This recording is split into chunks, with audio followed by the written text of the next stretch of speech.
Your move, your move.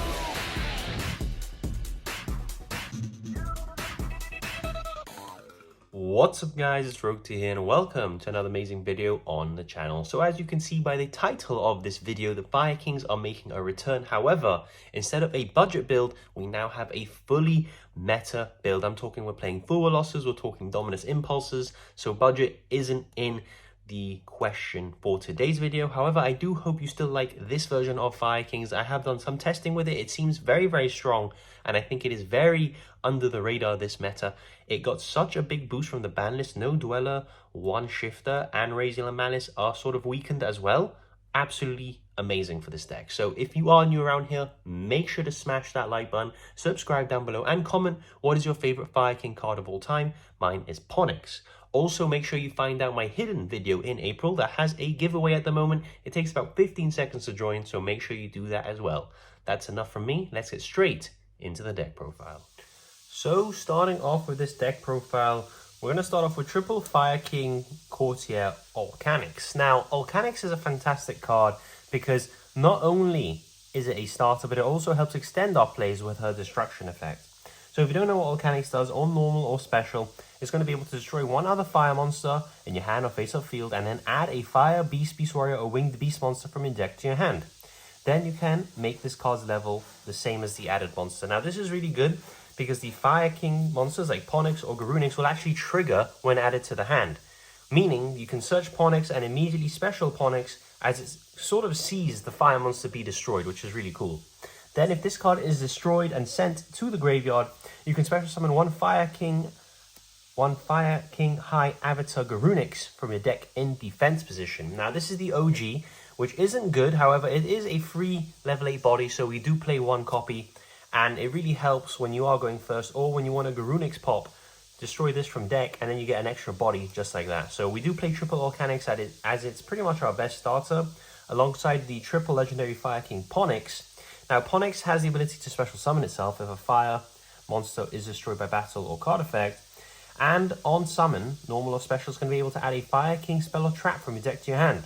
Then during the next standby phase, after this card was destroyed and sent to the grave, you can add it back to your hand. So it's infinite recursion.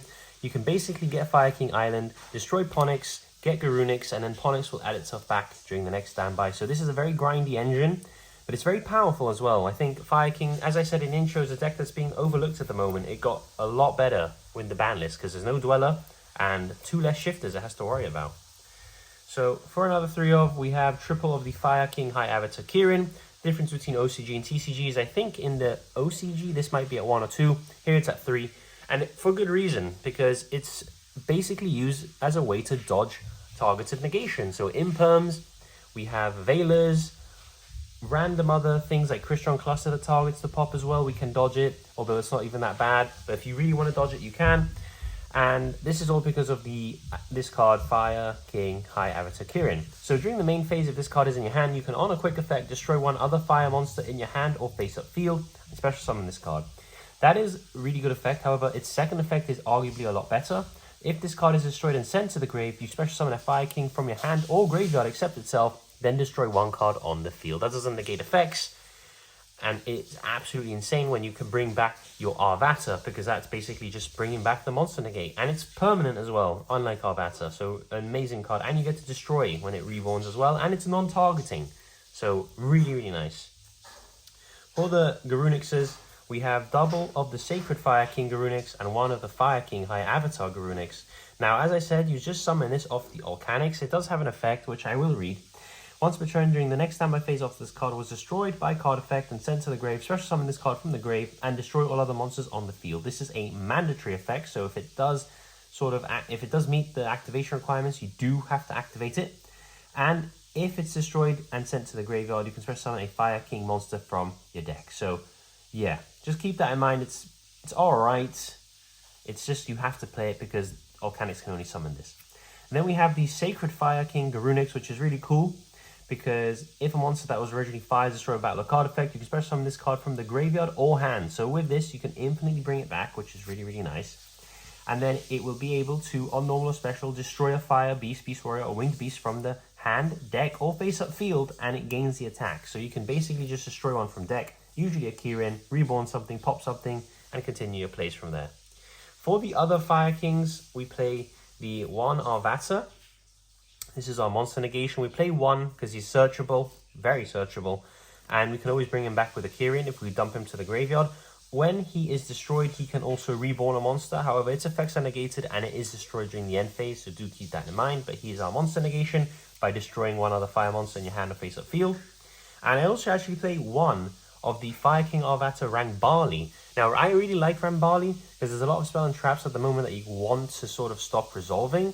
So Rangbali is basically just Arvata, except he negates spells and traps. It's just a shame that when he's destroyed, he doesn't actually do anything. He just sits there. But as I said, with Fire Kings, you have infinite resource game between the Arvata and the Kyrian, so you can just constantly bring them back. For the spells and traps, double Sanctuary, 1 Island. This is a good ratio because you can, again, as I said, Sanctuary is very searchable, and you can protect the island, and it just places island directly from the deck. And you never really want to be seeing more than 1 island because those are just dead. So 1 island is perfectly fine. Let me read you what Sanctuary does. On activation, it places a Fire King island from your deck into your field zone. Cannot be Ash because it places. And then once per turn, if a card in your field zone would be destroyed without a card effect, you can destroy 1 fire monster from your hand or face-up field instead. And then once per turn, if your opponent special summons a monster, you can immediately Xyz a fire Xyz monster using only Fire King monsters you control. Brilliant card. Sets up your plays and is also interruption and also a bit of protection for your field spell, which is amazing. So the Fire King Island. So if this card is gone from the field zone to the grave or it is banished, you have to mandatorily destroy all monsters you control. And then during your main phase, you can destroy 1 monster in your hand or field and add a Fire King monster from your deck to your hand. Or if you control the monsters, you can special summon a Fire King Winged Beast monster from your hand. You can only do 1 effect per turn, and it's pretty good. It's just a rota, but again, very, very searchable rota, so we only need the 1.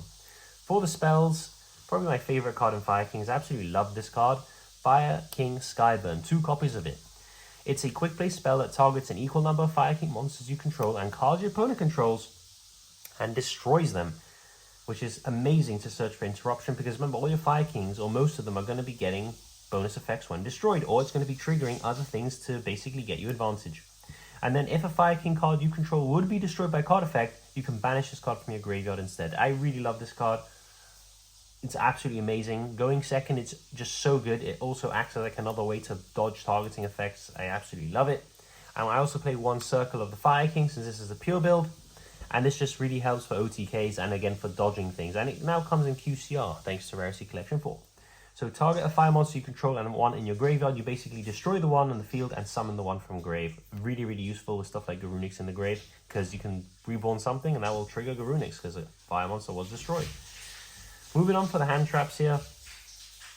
Triple Ash because it's fire and it's just generically amazing. And we can always recycle Ash with our Sunlight Wolf.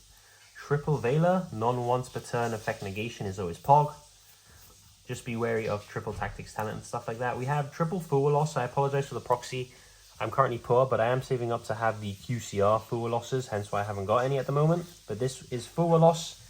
We have triple of the Dominus Impulse, because this is a pure fire deck when it comes to Fire Kings. It does lock you out of Full Loss and your effect Veilers. However, Full Losses are always pretty much used in the draw phase anyway, for the most part, or you just use them before the Impulse. And the Veilers, again, if you open Veiler Impulse, just use Veiler first and then Impulse later. And of course, we have triple Infinite Impermanence as well. Non-once per turn effect negation, but it isn't a monster, so it's just better because it doesn't trigger talents, it doesn't trigger tactics, and you can use it on the draw, unlike Veiler. And for our last 2 hand traps, we have Bestial Baldrake and Bestial Magnamute. This should be a Duosworm. I just don't have any at the moment as I sold them because I thought they were getting reprinted in Rarity Collection 4. But they're not, so joke was on me. So we have a Magnamute and a Duosworm, really good into stuff like Fiendsmith and other graveyard-centric decks, taking our total hand traps up to 17, which is amazing. And then we have 1 Call by the Grave, just to protect our plays. Again, with same theory with the triple Tactics Talent, sort of punish your opponent for trying to stop us. And then we have the 1 Pot of Prosperity as a way to just dig into our deck and hopefully see combo, because if you don't see combo, you're kind of screwed, unless you open a lot of non-engine. So that is it for the main deck, 40 cards. Let's now go on into the extra deck. So now moving on into the extra deck, we're actually going to be starting off with the card I'm testing at the moment, which is the Underworld Goddess of the Closed World. It catches a lot of people by surprise because you can use your opponent's monster. We're not doing Fiendsmith stuff with it, however, it is really good at stopping Fiendsmith because you can just negate it every single turn with the Underworld Goddess effect, which is amazing. So it takes 4+ effect monsters, but really 3 because you use one of your opponents on a Link 5. And then if this card is Link Summoned, you can negate the effects of all face-up monsters your opponent currently controls. And this Link Summon card is unaffected by opponent's activated effects unless they target this card, which is a very interesting way of having protection. And then once per turn, when your opponent activates a card or effect that special summons a monster from the graveyard, you can, on a quick effect, negate the activation. So you can get a lot of bodies on the board fairly easily with Fire Kings in turns 2 to 3. So having something that just by game mechanic removes a untargetable or undestroyable or towers-like monster is really handy, and I've kind of liked it so far. For the Link 4s, we have a couple. So we have the 1 access code talker, because as I said, we can Link Climb, and we can punish our opponent by making a huge access code and going for game. We have the OTK package, which is the Raging Phoenix with the World Sea Dragon Zealantis. If you don't know what this is, this OTK, I will explain it in a combo video I'll do with the deck. It's absolutely amazing and really useful. You need the Promethean Princess though, but they combo really well together. So Zealantis takes any one material. We usually just use a Link 4. Usually you summon the Raging Phoenix and then immediately just send it to grave for the World Sea Dragon Zealantis. And what's cool about it is that on summon, it's going to banish the whole field and then bring them back, which triggers stuff like your Promethean Princess to summon, which then triggers your Ponix to reborn as well. So that is basic, not your Ponix, your Phoenix to reborn as well. So that's really cool tech. Well, not tech, but really cool tech that fire decks can use, I guess. We have the 1 Ambler Whale, which I just got a QCR, which I'm looking to pick up. This is really useful in this deck. It's on a lot of your end boards actually. This and an Arvata. Since Arvata destroys, you destroy the Ambler Whale, reborn something, and then you can trigger the Promethean Princess later on. So it's just really useful end board piece to have. Princess, this deck is Princess galore. You just turbo it out. It's amazing and it works super well with the Fire Kings like a custom card. If you don't know what this card does, is you are fire locked while it's on the field. However, you make it and then you just special summon a fire monster back. And then when it's in the grave, it can reborn itself by destroying a fire and one monster your opponent controls. Absolutely incredible. We have the Salmon Great Sunlight Wolf. Shout out to opening a pack every day until we pull a ghost, as I pull the Sunlight Wolf. So it takes 2 fire monsters, and basically if a monster is summoned to one of its arrows, you can add back any fire from the graveyard back to your hand. So we use that to recycle our Ash Blossoms and other Fire Kings a lot. We have the IP-SP package. We can make this, and then when an Ambler Whale is destroyed, reborn the IP, which is kind of cool tech you can do. And then, of course, SP is just one of the best, if not the best, Link 2 in the game at the moment. We have the Heater, because this is a fire deck, and you can just take something for free out of your opponent's graveyard. If they Ash you, well, you can now go full combo, because you can go Heater and then to Princess, and then get into a Link 4. We have the Doolittle Chimera, crucial in this deck because it's a beast. And if it's destroyed, you can add a fire monster back to your hand. So this is a way of like getting back in a pinch any Fire King or an Ash from your grave. We have the Relinquished Anima, just to punish people who don't respect the zone. Shout out to Dan, because Ponix is level 1. We have 1 Typhon, because in simplified game states, it just wins games. We have the number 38, which is the Hope Harbinger Dragon Titanic Galaxy, just to negate spells. And then we have the Garunix Eternity, which is your main, well, your only target that you can make with your Fire King Sanctuary summon. So, and it just Regekis the board on summon, which is really cool. And if it's outed, it just like soul charges in a way. So that is the end of the deck profile. I hope you guys enjoyed this competitive version of Fire Kings. You guys absolutely love when I post Fire Kings, so I posted them again. Let me know what you think in the comments. Is this deck being slept on at the moment? I think it has tons of potential. And thank you very much for watching. I'll see you all in the next video. It's time!